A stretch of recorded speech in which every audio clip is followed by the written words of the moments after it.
લુણીથી Chital road પર બની રહેલા પુલના બાંધકામમાં ગુણવત્તા સામે ગંભીર સવાલો ઊભા થયા. કુંકાવાવ તાલુકાના લુણીધારથી ચિત્તલ રોડ બની રહેલ નવા પુલના કામમાં કોન્ટ્રાક્ટરની બેદરકારી સામે આવી છે.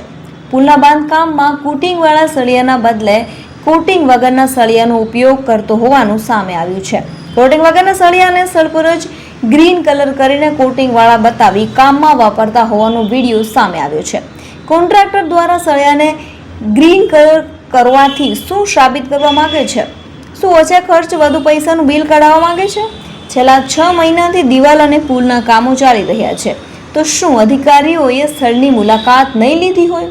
જો અધિકારીઓએ ઓન રેકોર્ડ સ્થળની મુલાકાત લીધી હશે તો તેની રહેમ દ્રષ્ટિ નીચે જ આવું કામ થતું હોવાનું લોકોમાં ચર્ચાઈ રહ્યું છે. પુલના બાંધકામમાં ગુણવત્તા સામે ગંભીર સવાલો ઊભા થયા છે. પુલના બાંધકામમાં નબળી કામગીરીને લઈને તંત્રની કામગીરી સામે પણ સવાલ ઊભા થયા છે. શું લોકોના ટેક્સના પૈસાનો આમ જ બેફામ વેડફાટ થતો રહેશે કે તંત્ર આની સામે કડક કાર્યવાહી કરશે? હવે તે જોવાનું રહ્યું. લુણીધાર ચિત્તલ રોડ પુલના કામની ગુણવત્તાની તાત્કાલિક તપાસ કરવાની માંગ કરવામાં આવી છે. મીડિયામાં અહેવાલ પ્રસિદ્ધ થવા છતાં તંત્ર દ્વારા હજુ સુધી કોઈ પગલાં ન લેવાતા તંત્ર સામે પણ અનેક સવાલો ઊભા થયા છે.